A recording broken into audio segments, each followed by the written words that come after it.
आज हमारी प्रदेश कार्यकारिणी की बैठक थी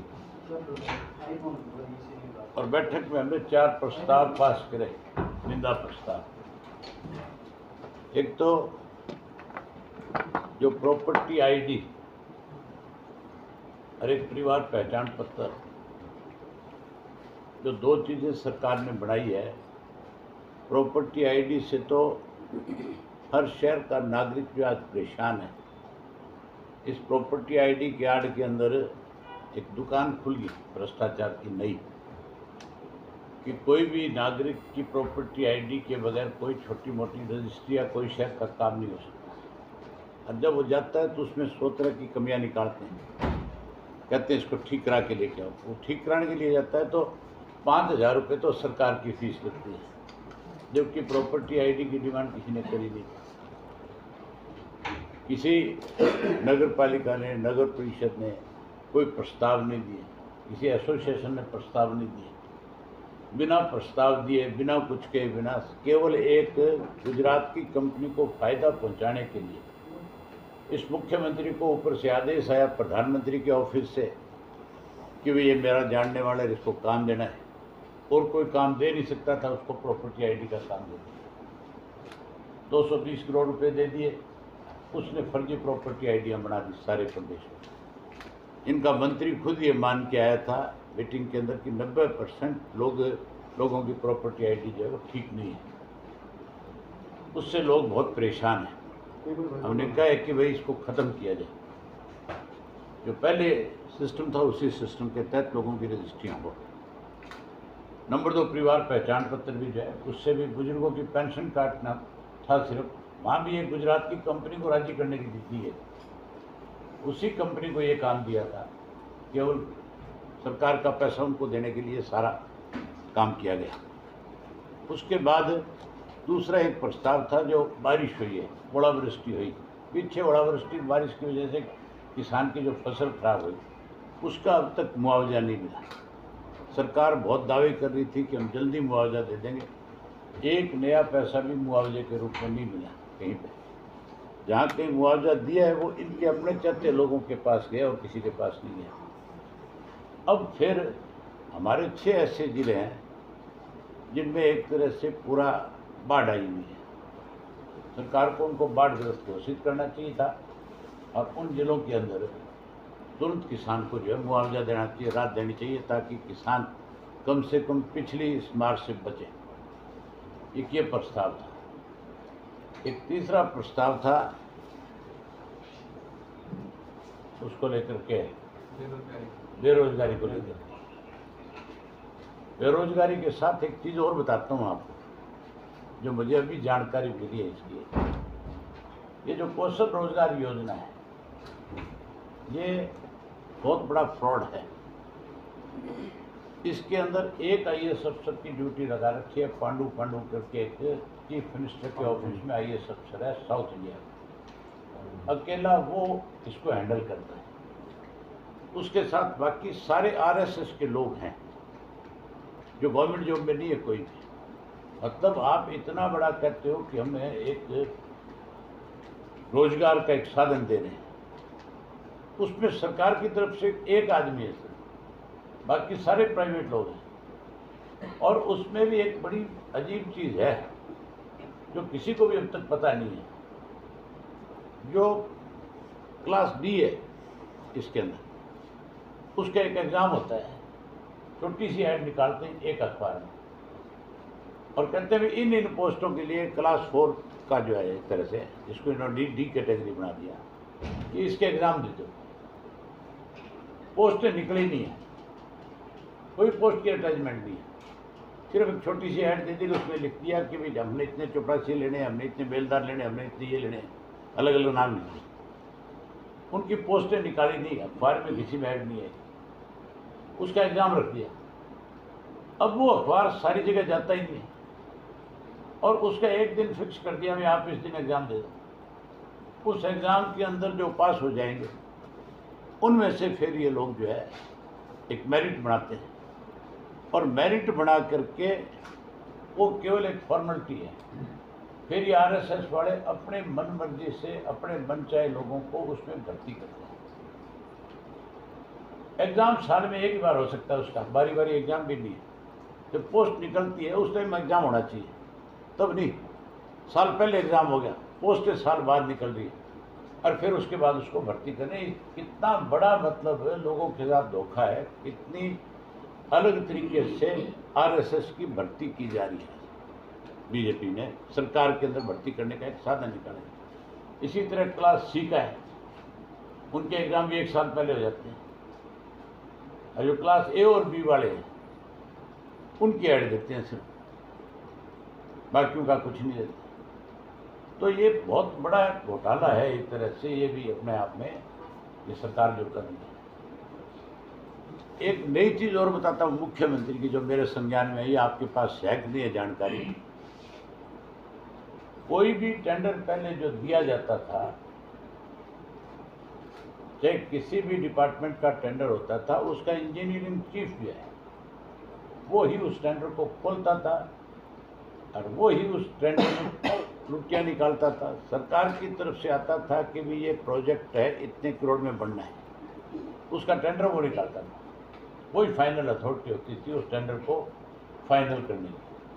अब इन्होंने क्या किया है, 1 से 5 करोड़ के टेंडर तो करेगा चीफ इंजीनियर, 5 से 15 करोड़ के करेगा मिनिस्टर, और 15 करोड़ से ऊपर का कोई भी टेंडर है वो मुख्यमंत्री देगा। अब तो मुख्यमंत्री टेंडर भी देने लग गया, खुद सीएम है, खुद सीएम। ये उसकी सर्कुलेशन आया हुआ है फाइनेंस डिपार्टमेंट का। अभी ताज़ा सर्कुलेशन आया आज से 10 दिन पहले ही, किसी ने बताया नहीं बताया, मुझे कल जानकारी मिली इसकी। आपके द्वारा में जानकारी है, आपके द्वारा में जानकारी मैं देता हूँ जानकारी, विपक्ष है ही नहीं कोई, है तो बता दो, होता तो फिर आप तक जानकारी आनी चाहिए थी, नहीं आनी चाहिए थी। वो सीएम के ठेकेदार टेंडर वाली जानकारी आपने दी। अब सीएम ठेकेदार बन गया, ठेकेदारों को ठेके देने लग जाती है पूरी। अब जी वो कहते हैं कि हम बार्गेनिंग करके सरकार को प्रॉफिट देते हैं। वह ये बात आपकी ये जो कह रहा है, मैं इसकी बात को समझता हूँ। कहता है कि चीफ मिनिस्टर ने, देखो ये भी एक बड़ा फेलियर बताता हूँ सरकार का। अब मुख्यमंत्री क्या करता है, जब टेंडर अलॉट करता है तो ठेकेदार को कहता है तो 5 करोड़ छोड़ दे। ठेकेदार ने कह दिया छोड़ दिए। फिर ये अखबार में खबर लगाते हैं कि ठेकेदार से 5 करोड़ रुपये छुड़वा दिए। चीफ मिनिस्टर ने कितना बड़ा फायदा कर दिया।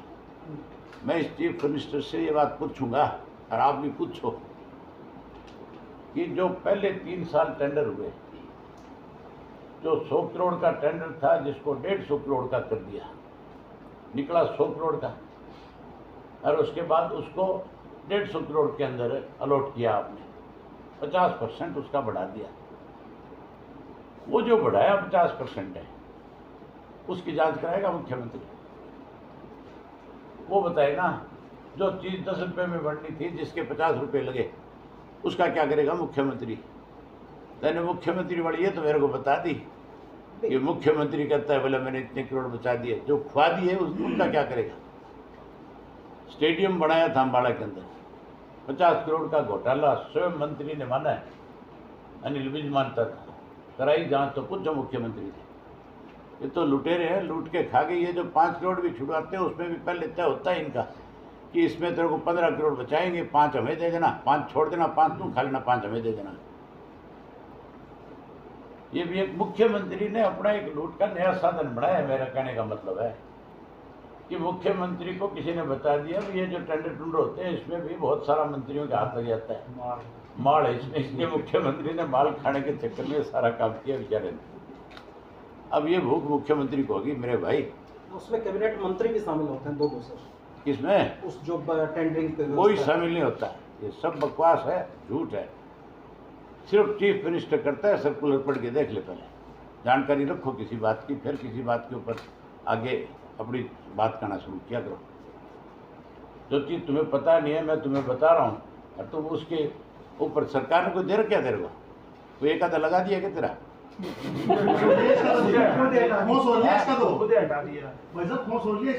ये मेरा युवराजी करना चाहता हूँ। तो वो जो आप बता रहे ये एडवर्टाइज है जो ऐसे अखबार में दी जा रही है, 9 साल से चल रहा है क्या ऐसा खेल जो आप ये कौशल रोजगार योजना अभी बनाई है। क्या है? हाँ, इसको बनाने के बाद ये गेम किया ना शुरू किया गया। मतलब किस तरह से नौकरियां भी जो है उसमें आरएसएस की भर्ती करने का एक तरीका निकला इन्होंने। हमने आज जो मेन हमारी बात है, जहाँ मैंने आपको ये सारी चीज़ें बताई है, वहाँ हमने आज हमारी प्रदेश कार्यकारिणी की बैठक के अंदर एक निर्णय लिया है। हम पहले 25 सितंबर की रैली कुरुक्षेत्र में कर रहे थे, सम्मान दिवस चौधरी देवीलाल का, लेकिन कुरुक्षेत्र के अंदर हमें 2 दिक्कत आ रही थी। एक तो पार्किंग की बहुत बड़ी दिक्कत है। जो मेन ग्राउंड है वहाँ पे काली कमली मैदान जो है उसमें तो पार्किंग की बहुत बड़ी प्रॉब्लम है, वहाँ पार्किंग नहीं है, 10-10 किलोमीटर दूर पार्किंग करनी पड़ती है। उसके बाद हमने एक जगह और निर्धारित करी, देखी वहाँ पे पीपली की अनाज मंडी। उस अनाज मंडी के अंदर धान की फसल आनी शुरू हो जाती है 10 सितंबर से। हमने वहाँ जो आड़तिये थे उनके पास अपनी पार्टी के लोगों को भेजा, उनसे ये जानकारी ली। वो मंडी बहुत बड़ी थी, उसके अंदर पार्किंग भी खासा ज़्यादा हो सकती थी, शेड भी बहुत बड़ा था जिसमें हम रैली करना चाहते थे, लेकिन वो बात भी हमारी बन नहीं पाई। फिर हमने निर्णय लिया, उसके बाद अपने साथियों को भेजा कि भाई दूसरी कोई ऐसी और जगह देखो जहाँ पे हमारी ये बड़ी रैली हो सके। हमने क्योंकि करना कुरुक्षेत्र जिले का तय किया था, तो चलो कुरुक्षेत्र में नहीं हो रही तो ओल्ड कुरुक्षेत्र में कर। ओल्ड कुरुक्षेत्र का मतलब कैथल उसका पार्ट है। हमने कहा कैथल कर। जींद हमारी हो चुकी थी 2 साल पहले, इसलिए जींद हम करना नहीं चाहते थे अभी। तो फिर हमने ये फैसला किया, कल हमारे साथियों ने परसों जाकर के सारा देखा और आज ये फिर फैसला किया कि वो रैली हम कैथल में करें। कैथल की जो अनाज मंडी है, जो एडिशनल अनाज मंडी बनाई गई है, वो 250 एकड़ में है और उसका शेड जो है वो हरियाणा के सबसे बड़ा है। मैं तो पहले फतेहाबाद का मानता था, लेकिन ये फतेहाबाद से भी 12 पिलर ज़्यादा बड़ा है। ये 650 फुट लंबा शेड है। 650 फुट बहुत बड़ा हो जाता है लंबाई के अंदर, और चौड़ाई के अंदर भी 120 फुट है। हम उसके साथ 100 फुट और बढ़ा करके इसको बहुत बड़ा कर देंगे। साथ में इसके प्लंथ है पूरा बना हुआ, उस प्लंथ तक और टेंट लगाएंगे साइडों में, उसको लगा करके फिर हम वहाँ पे ये रैली करेंगे। ये जो निर्णय लिया आज हमने रैली का वो ये लिया। और उसके बाद हमारे 30 अब तक मैंने 60 विधानसभा क्षेत्र किए और 60 विधानसभा क्षेत्र के साथ मैंने अब तक 2575 किलोमीटर का सफर तय किया है। बहुत लोगों की गलतफहमी दूर करी है मैंने, और जो अभी भी परिवर्तन यात्रा पे कोई छोटी मोटी अपनी तरफ से बेचारे जेब मिटाते हैं, कुछ लोगों की आदत होगी जो रह नहीं सकते कुछ बोले बिना, मैं उनका बहुत बैन काट दूंगा अच्छी तरह। ये परिवर्तन है, रैली में भी बैन निकाल देंगे और उसके बाद इसको ख़त्म नहीं करूँगा मैं, इसका पार्ट 2 शुरू कर दूंगा। इसके पार्ट 2 को मैं फिर अपने लोकसभा के चुनाव तक जारी रखूँगा। लोकसभा के चुनाव के बाद विधानसभा तक फिर इसी तरह जारी रखूँगा। 2024 में 87 को दोहराएंगे हम हर हालत में, जो लोगों ने रिस्पॉन्स किया है। मैं तो आपको सबको उचाना हल्के में लेके जाना चाहता था, नरवाना हल्के में लेके जाना चाहता था, बस अपना तालमेल नहीं बैठ पाए इसलिए आप जा नहीं पाए। आप देखते खुद कहते कि बहुत बड़ा परिवर्तन आ रहा है। अभी नगुरा में मेरे दोपहर को जलसा था, जो मंदिर की जगह है वो खचाखच भरी हुई थी, पैर रखने को जगह नहीं थी, इतने लोग थे। और लोग एक ही बात कहते हैं कि हमने हमारे साथ हर दफ़ा एक ही बात कह करके ठगी मारी जाती है कि मैं तो मुख्यमंत्री बनूंगा, वोट दे दो। पहले वीरेंद्र ने 5 बार ठगा, भाई तुम सारा ला दो, मेरा नंबर पढ़ना आएगा, मैं बढ़ जाऊंगा। अरे बोले हम क्या इसका मुख्यमंत्री चक्कर में दे दिया करते हैं। उसके बाद ये दुष्यंत आया तो उसने उससे भी बड़े बड़े झूठ बोले हमारे सामने। अरे ये तो यूँ बात करता था जैसे तो बन गया मुख्यमंत्री, इसके तो नारे यूँ लगा करते। हमने क्या बेरा था यो इतना बेडोड़ा है क्या जो हमें बेच के खा जाएगा कहीं ना कहीं। वो कहते हैं भैया हमें और किसी पे भरोसा ही नहीं, अब आप पे भरोसा है कि आप ही मुख्यमंत्री का उम्मीदवार दे सकते हैं। मैं बहुत ठोक बजा के कह हूँ कि 100% अगर चौधरी ओम प्रकाश चौटाला जी को परमिशन मिली चुनाव लड़ने की, तो हर राज्य में चौटाला साहब को चुनाव लड़ाएंगे और मुख्यमंत्री के उम्मीदवार हमारे वही होंगे, कोई दूसरा नहीं हो सकता। अगर कोई कानून अड़चन आ गई, कोई दिक्कत आ गई, तो फिर लोगों की भावनाओं को हम कदर करेंगे, हम मायूस नहीं होने देंगे। फिर भी मुख्यमंत्री बनने वाला जो होगा कोई फार्म मिलेगा, दूसरा नहीं मिलेगा। उचाना से फिर आप ये रोज कहते हैं वीरेंद्र सिंह जी और फिर आप सारा- माना जाएगा। ये वीरेंद्र सिंह भी, चौधरी वीरेंद्र सिंह रोज ये कह देता है बोले उचाना मेरा, उचाना मेरा। रोज दुष्यंत कह देता है उचाना मेरा, उचाना मेरा। मैंने लोगों से पूछी भाई इन्होंने गिरदावरी करा रखी है, रजिस्ट्री करा रखी है, केरोड़ा है। बोला जी हम इनका बैम काट देंगे कि ये खाम खामे अपनी बकवास करे हैं, ये तो हमें बहकाने के लिए इस तरह की बात करते हैं, हमें मुख्यमंत्री चाहिए। मैं बोला मैं कहा तो भाई सीधी सी बात है, या तो चौटाला साहब लड़ेंगे, चौटाला साहब नहीं लड़ेंगे तो मैं वो व्यक्ति हूँ जो किसी के साथ जाकर के मंत्री नहीं बनूंगा, बनूंगा तो मुख्यमंत्री बनूंगा, नहीं एमएलए बढ़ करके लोगों की आवाज़। चंद्रशेखर जी की तरफ सीधा है वो हाँ नहीं, मेरा बाप नहीं बना कभी किसी का जाए, मेरा रदा नहीं बना, मैं उस जयावत को कैसे तोड़ दूंगा।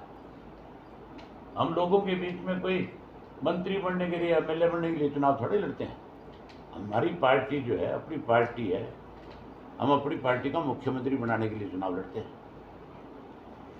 मतलब आपको उम्मीद है कि जैसे परिवर्तन यात्रा आपने उचाना और शुरू कर दोगे, स्टार्टअप होगा, तो उम्मीद मानते हैं कि भाई इनेलो के जो मतलब गोल्डन पीरियड था। मैं आपको तभी कह रहा था, आप चलते मेरे साथ देखते, आज ही नज़ारा देख। आज ये एक काम करो, अब मैं नहीं जा रहा, चौटाला साहब जा रहे हैं, तो 3 कार्यक्रम आप यहीं से, मेरा साथी हो, आपको गाड़ियां देता हूँ, आप जाओ और जा करके खुद अपने आंख से देख कर जाओ कि किस तरह से लोग परिवर्तन की बात करते हैं।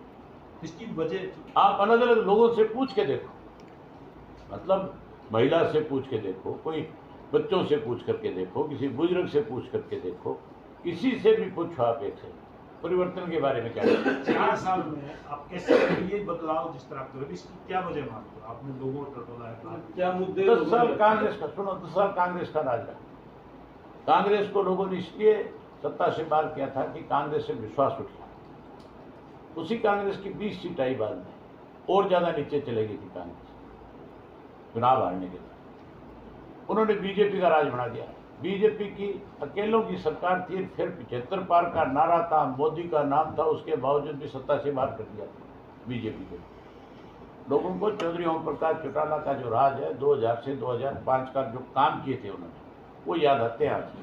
आज सड़कें नहीं हैं, आज पानी नहीं है पीने का, स्कूलों में मास्टर नहीं है, स्कूलों की हालत जर्जर हो गई। आज स्कूल में बच्चे बैठ नहीं सकते, स्कूल गिरने वाली हालत में आ गए।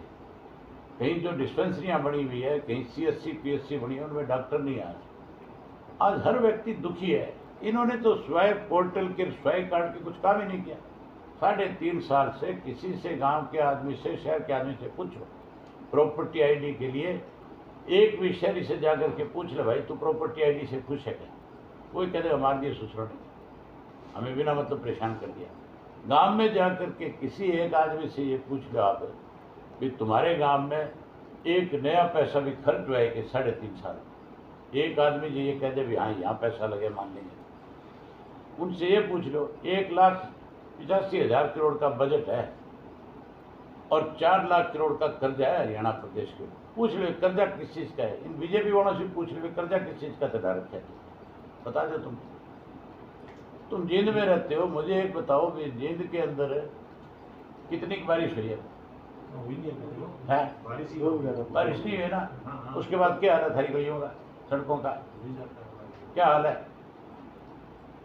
जब दिवाली पिट गया सरकार का पैसा लिया कहाँ लगाया, कहाँ बताओ आप पत्रकार साथी हो, सारा दिन शहर में घूमते हो, सारा दिन गांव में जाते हो, लोगों से मिलते हो, हर तरह का व्यक्ति आपसे मिलता है। कोई एक आदमी ऐसा आपको मिला है जो सरकार की बड़ाई करता है?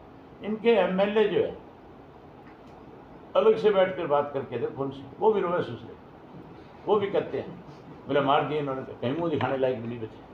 कहते हैं नहीं कहते, खुल के कहते हैं इनके MLA भी, चौधरी ओम प्रकाश चौटाला के राज में जो काम हुआ था वो कभी नहीं हो सकता। ये लीला राम या कैथल वाला रोज बोलता है, जो डॉक्टर बोला है, इससे अकेले से बिठा के पूछ रहे डॉक्टर से क्या कहना।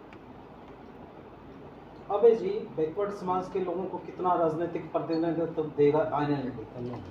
कोई और सवाल नहीं है आपके पास? बैकवर्ड, शेड्यूल कास्ट, फिर हिंदू, फिर मुसलमान, फिर ब्राह्मण, फिर राजपूत, चौधरी साहब, कोई और राजनीतिक बात करे आप। चौधरी साहब, केंद्र की राजनीति को अतीत में इन लोग खास मोड़ देते रहे, खास परिणाम लाते रहे।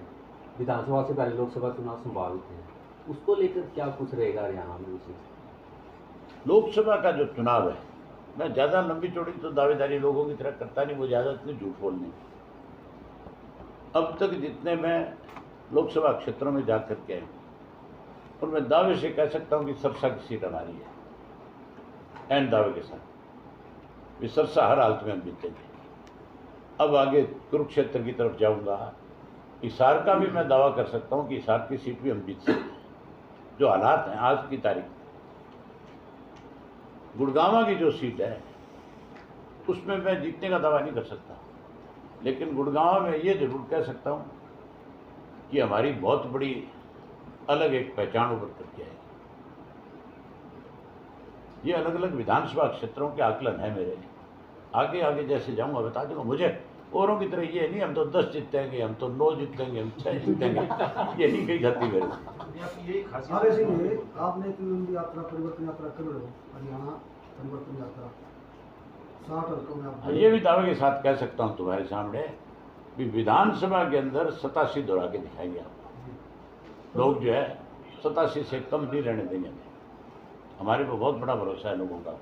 जो परिवर्तन यात्रा है, इसमें हरियाणा की राजनीति में कितना परिवर्तन, आपके आचरण और स्वास्थ्य में कितना परिवर्तन हुआ है? तुम हरियाणा की राजनीति का परिवर्तन तो देख लेंगे। तीनों बताओ। सारे एसी में सोए थे सारी सड़कों पे हैक नहीं है। कोई हाथ से हाथ जोड़ता फिर है, सड़ा कोई कान पकड़ता फिर है, कोई सवाल करता फिर है, फिर है कौन फिर है। आपके स्वास्थ्य का तो यूँ बताना ये किस आपने वजह कह दिया से ना, सही बात है। ये जब मैं यात्रा ना चुनावी शुरू वर्ष करता है, ये अखबारों तक पड़े रहते। आज भी अखबारों में है घंटे दिए। चौधरी साहब, इन दिनों जैसे भाजपा जसपा में काफी आपस में आरोप प्रत्यारोप भी चले, उचाणा में तो चौधरी वीरेंद्र सिंह और दुष्यंत चौटाला करते रहते हैं, वो क्या फ्रेंडली मैच चल रहा है क्या, या पब्लिक ना, को? ना, ना, ना, ना, आपको अब तक भी समझ नहीं आई। ये लूट की दुकान है साड़ी। ये लुटेरे इकट्ठे हो रहे हैं। जब तक इनका हिसाब ठीक होता रहा, माल ठीक बनता रहा, तब तक कभी गठबंधन की ठगबंधन की बात नहीं करी। करी तो बता दो। जिस दिन हिस्से में गड़बड़ हुई बंटवारे में, ये जो नया इनका प्रभारी आया, पुराने प्रभारी के साथ सेटिंग ठीक थी, नए के साथ सेटिंग सही नहीं बैठी, तो उसने फिर देखा कि भाई अब तो माल का बंटवारा सही नहीं है, इसलिए कुछ ना कुछ करना पड़ेगा। तब ये सारी बातें आई। अब बंटवारा ठीक हो गया, फिर चुप हो गया ना दोबारा। ये तो माल की गड़बड़ी है, लुटेरे हैं ये। भाई अगर आप एक चीज बताओ, लुटेरे ना हो, जो बात मैंने आपके सामने भी रखी, आप सच्ची आत्मा से अपनी से बता दो भाई तुम्हारे जेल में इस बीजेपी ने कुछ किया है, सरकार ने कुछ किया है, बता दो तुम्हें। ये मुख्यमंत्री पहले दिन कहने लगा था कि मैं हर जिले के अंदर मेडिकल कॉलेज बना दूंगा। अरे बन गया मेडिकल कॉलेज? बन गया तो बता दो। 8.5 साल बीत गए। हाँ, क्या सितंबर में शुरू हुए? सितंबर की क्या गारंटी है भाई? कोई गारंटी है सितंबर की? 8.5 साल निकाल देंगे झूठ बोल बोल कर, तो फिर इन पर तुम भरोसा कैसे करो? सितंबर में जब शुरू भी हो जाएगा तो ये कौन सा बना देंगे? ये काम भी हमें ही करना पड़ेगा, हैं? ये नहीं कर सकते। ठीक है। तो आपने जैसे अभी निंदा प्रस्ताव पारित करे यूपी को लेके और प्रॉपर्टी एक्ट, मैं तो सत्ता में आने के बाद इनको वाइप आउट हमने तो बहुत पहले ये बात कह दी। हम अपने मैनिफेस्टो में देंगे बाकायदा तौर पे कि हर हालत में, एक तो ये जो SCT का एग्जाम नहीं बना रखे, CT का जो है, हाँ, इस खातिर ये कांग्रेस सारे इकट्ठे हो गए, बहुत देर तक रोके नहीं आए थे। हाँ, प्रेस कॉन्फ्रेंस करके आए थे, कह के आए थे ना। मैं विधानसभा में कह चुका हूँ ये बात है, ये जितनी भी लोगों के सामने दिक्कतें तुम कर रहे हो, हमारे अगर पैर में जुत्ती फंस गई तो 100% ठीक कर देंगे, खत्म कर देंगे इसको। अगर किसी ने बीएड कर रखी है उसको टीचर लगने के लिए एग्जाम देने की जरूरत क्या है बताऊंगा? सर बीएड किस लिए? है फिर बीएड क्यों है वो? ये सब लोगों की जेब काटने का एक धंधा है। आजकल छोटा सा फार्म भरते हो 2 से 2,500 हजार रुपये लगते हैं। एक फार्म निकलता है, एक पोस्ट निकलती है 100 लोगों के लिए, 10 लाख लोग फार्म भरते हैं। अब 10 लाख को 2,000 से गुणा करवा, और फिर उसमें ये क्या करते हैं कि जी पेपर लीक हो गया, वो पैसे तो डूब गए उनके। जो तेल वाले वो अलग, एग्जाम सेंटर पे पहुंचे, दिन खराब हुआ, झाड़ी मरी, वो सारी चीज़ें काउंट करो कितना बड़ा नुकसान है। हम ये सारी चीज़ें टोटल ख़त्म करेंगे। ये जो बना रखे है तुम्हारा प्रॉपर्टी आईडी जो है, ये जो दूसरी आईडी बना दी इन्होंने, फैमिली आईडी बना दी। जब मेरा राशन कार्ड होता है, राशन कार्ड, आधार बन गया, आधार बना जरूरत ही नहीं आधार कार्ड की भी।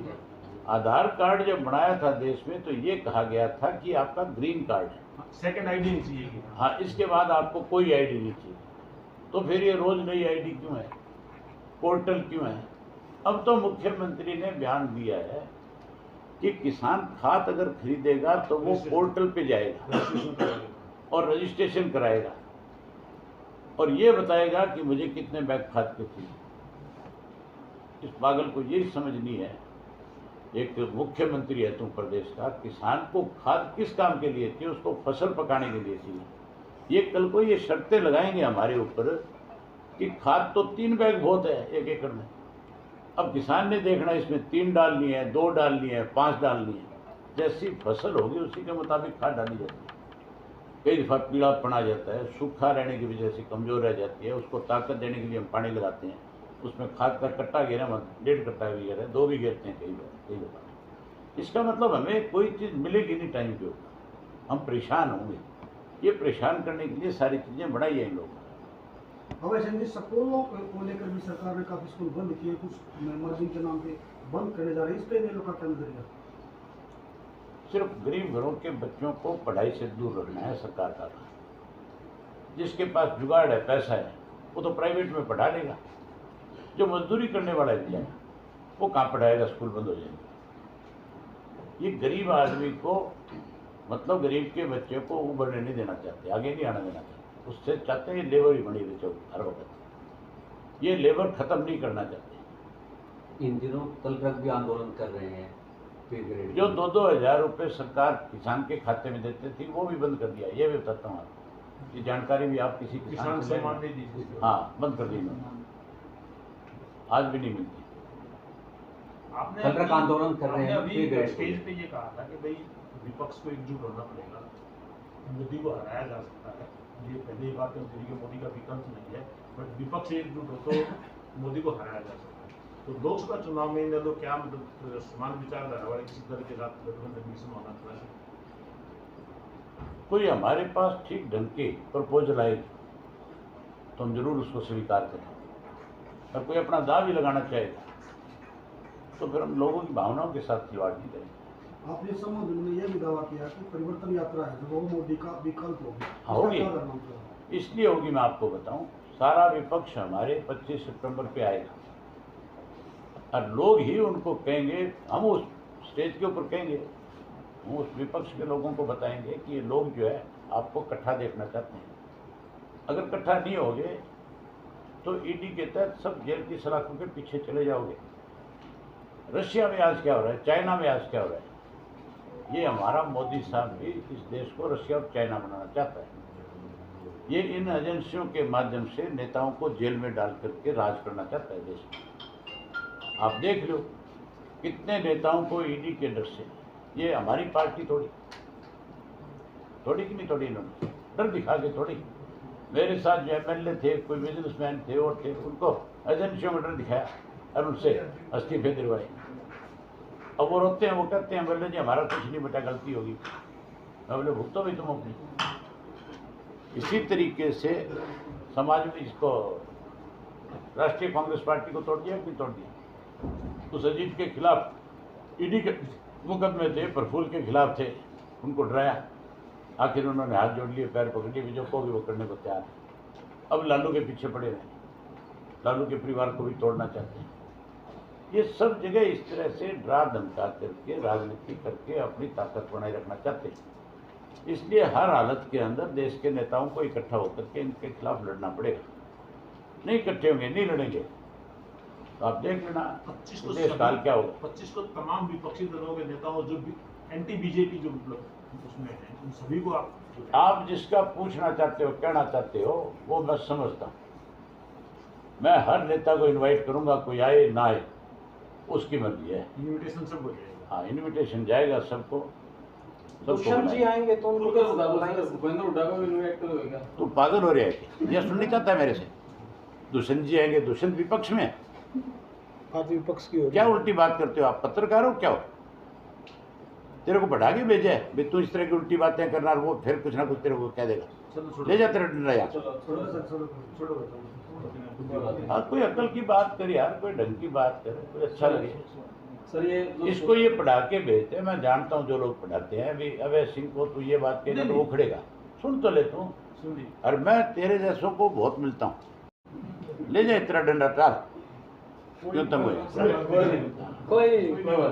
तो साहब इन दिनों कल रख आंदोलन कर रहे हैं, हाँ। पे ग्रेड को लेकर कल रख आंदोलन कर रहे हैं पूरे हरियाणा के अंदर। हाँ। तो इन लोगों का क्या स्टैंड है, क्या उनको कुछ सरकार आने पर क्या अब अपनी सरकार बनने के ऊपर हमने पहले भी कहा है, अपना जो मैनिफेस्टो बनाएंगे उसमें कर्मचारियों का अलग से एक आयोग बनाएंगे। कर्मचारियों की बहुत सी डिमांड है, कर्मचारी ही उसमें मेंबर होंगे, तकरीबन मेजोरिटी उनकी होगी। वो जो फैसला करेंगे जिससे सरकार का भी नुकसान ना हो, कर्मचारी को भी फायदा मिले, इस तरह की चीज़ों पे विचार करेंगे, उन चीज़ों को लागू भी करेंगे। हम अपने प्रदेश के लोगों को रोजगार देने की बात करते हैं, नौकरी देने की बात करते हैं, तो क्या हम उनको परेशान करने के लिए देंगे सारी चीज़? हम उनको सुविधाएं भी देंगे साथ में, ताकि वो प्रदेश की सरकार को अच्छे ढंग से मदद करे, चलाए। सरकार चलाने में सबसे बड़ा काम जो है निचले कर्मचारी का है। तो इसमें क्या करेंगे? जैसे अगर वो ईमानदारी से काम करेगा तो सरकार बहुत आगे बढ़ेगी। अभी आपने कहा था कि ये बहुत बड़ा घोटाला है जो कुछ भी विकास नहीं करूँ, जिसके तहत ठेकेदारी प्रथा समाप्त करने के दावा करते हैं कि हमने ठेकेदारी प्रथा समाप्त करके नए ठेकेदार बनाएंगे। तो इन कर्मचारियों का क्या करेंगे? निकाल देंगे, करेंगे क्या? पक्की बात है। प्राइवेट लिमिटेड कंपनी है ये, जो आदमी हमारे हरियाणा प्रदेश का ही नहीं होगा इसमें। दोबारा एसएसटी क्या करोगे आप? हैं? हम पक्की नौकरी देंगे, हम कच्चा काम नहीं करेंगे। अब ऐसे कि आपने 87 को दौरान अभी दावा किया है, और जहाँ तक विपक्ष की बात कर रहे हैं आप, कांग्रेस पार्टी है, उसमें हर रोज देखा जाता है जितने पूर्व विधायक इतने नेता शामिल हो गए, इस तरह का पर्सनल ईमेलों में अभी तक दिखाई नहीं दे रहा। अभी कराया नहीं तो शामिल, कांग्रेस से आया है, ताज़ा उदाहरण है, आज ही जोगीराम ने ज्वाइन किया। भूपेंद्र सिंह हुड्डा तो जो हमारी पार्टी छोड़ करके चले गए, उनको भी ज्वाइन कराओ तो क्या ये लोकदल का आ गया। इतना डर भय है लोकदल के नाम का भी, इनको तुम सोच नहीं सकते। किसी को भी ज्वाइन करेगा, ये पहले लोकदल में था। अरे पहले लोकदल में तो पता नहीं कौन कौन थे, कितने लोग थे।